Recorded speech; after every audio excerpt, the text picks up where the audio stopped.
20-ാം വയസ്സിലാണ് പാലക്കാട് ആലത്തൂർ സ്വദേശിയായ Abu Shahir printing press തുടങ്ങി സംരംഭകത്വത്തിലേക്ക് കടക്കുന്നത്. അബു സാഹിറിന് ബിസിനസിനോടുള്ള പാഷനും കഠിനാധ്വാനവും ആ സ്ഥാപനത്തെ 1-ൽ നിന്നും 3-ലേക്ക് വളർത്തി. ആ സമയത്താണ് പ്ലാസ്റ്റിക് ബാഗിന് നിയന്ത്രണം വന്നതും പേപ്പർ ബാഗിന് പ്രചാരം വർദ്ധിച്ചതും.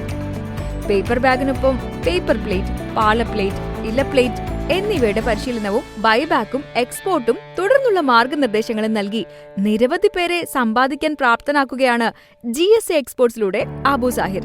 ഈ സാധ്യത തിരിച്ചറിഞ്ഞ അബു സാഹിർ പേപ്പർ ബാഗ് നിർമ്മാണത്തിലേക്ക് കടന്നു. സ്വന്തമായി പ്രിന്റിംഗ് പ്രസ് ഉള്ളതും ഗുണമായി. GSA എക്സ്പോർട്സ് എന്ന സ്ഥാപനത്തിലൂടെ പേപ്പർ ബാഗ് ബിസിനസ്സിലും വിജയം നേടിയ അബു തന്റെ വഴി മറ്റുള്ളവർക്കും കൂടി ഉപകാരപ്പെടുത്തി. പേപ്പർ ബാഗ് നിർമ്മാണം പഠിക്കാം, സംരംഭകനാകാം. ഇത്തരത്തിലൊരു ബിസിനസ് മോഡൽ അബു സാഹിർ വികസിപ്പിച്ചു. ആയിരക്കണക്കിന് പേർ ഇന്ന് സംരംഭകരായി മാറി.